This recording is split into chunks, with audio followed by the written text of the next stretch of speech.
Hey, what's up everyone? I'm Ashley and this is Ashley Talks Movies. Welcome to my channel. I have another movie review for you. In this video, I'm going to be talking about the new pandemic thriller Songbird, which is set in this dystopian future where a deadly virus, COVID-23, has emerged. People are under lockdown. They've been under lockdown for 4 years, and things are very grim and dire. So before I get into the full review of this film, while I have you here, do me a favor, hit that subscribe button so you don't miss any of my videos, and also hit that notification bell so you get notified every time a new video is posted. Okay, so on to the review.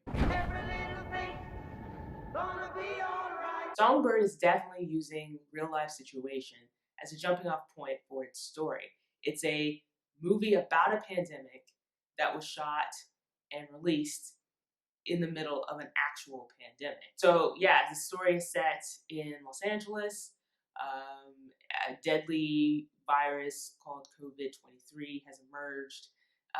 People are under lockdown. People who have the virus basically get rounded up and put into Q zones, which are basically quarantine camps. There's this new technology where people have to get their temperatures checked every day, and the technology can detect whether or not they have a fever, whether or not they have the virus. And again, if it's detected that they do have the virus, then these officers show up and round people up and take them to the Q zone.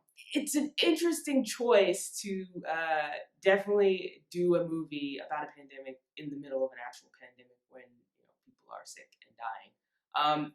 The biggest problem I have with this film is that I don't have a problem with a movie being ripped from the headlines, as long as there's something compelling or interesting that you're going to say with the film, and Songbird doesn't do any of that. And even if you take away the pandemic aspect of this movie, as a thriller, it isn't good either. It's just, I found it very dull. At the center of this story is a love story, and it's between a courier named Nico, played by KJ Apa, and a young woman named Sarah, played by Sofia Carson. And Nico is immune to the virus, so he wears a immunity bracelet. He can travel, go places freely. But Sarah is in lockdown. She's in quarantine. And so when Sarah faces possibly going to a quarantine camp, being sent to the Q zone, Nico races against the clock to get her one of these immunity bracelets so that she doesn't get sent to quarantine camp. So at the center of the movie, it's a love story, and then there's all these all these other characters that sort of exist around them. The stories are kind of interconnected, but all of it feels very forced, and it was just very disjointed. You have Craig Robinson playing Nico's boss. He's given some one-liners, but his character is not very interesting and not very well developed. You have Demi and Bradley Whitford playing this married couple. They sell illegal immunity bracelets, and just the whole the cast, the whole cast, with maybe the exception of maybe one person, just seemed like they were completely phoning in their performances. The acting is not great. The characters are poorly written, not developed at all, and I just found it really, really dull. As I mentioned before, this film doesn't really offer anything interesting to say about a world in which this pandemic is happening and this really deadly virus is going on. It mentions the Q zones, the quarantine camps. You never go into the quarantine camps or the Q zones. You don't see how dire the situation may or may not be.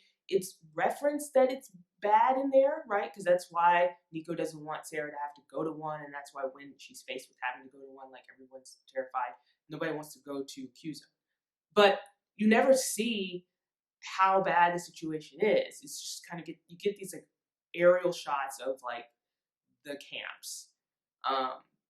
But I don't know. I feel like that might have added something to the story. Everything just felt one-dimensional. I guess the one good thing I could say about this movie is I liked the way it was shot. It it has like this handheld kind of style to it. A lot of the shots, it feels like very like in the moment, almost kind of real time kind of feel to it. And there's some really gorgeous shots of like Los Angeles, and again with the aerial shots and things like that. I just wish the story would have connected more. What were they trying to say with this movie?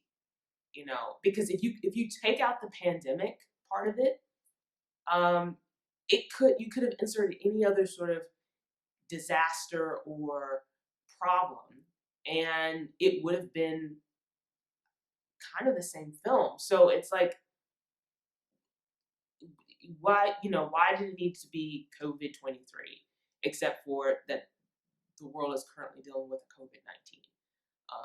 Why did it have to be set in a pandemic, except for the world is dealing with an actual pandemic? I don't know. If you do get a chance to watch it and you want to share your thoughts with me, come back to this video, share them in the comment section below. While you're here, like this video, give me a thumbs up, and don't forget to subscribe to see more videos like this.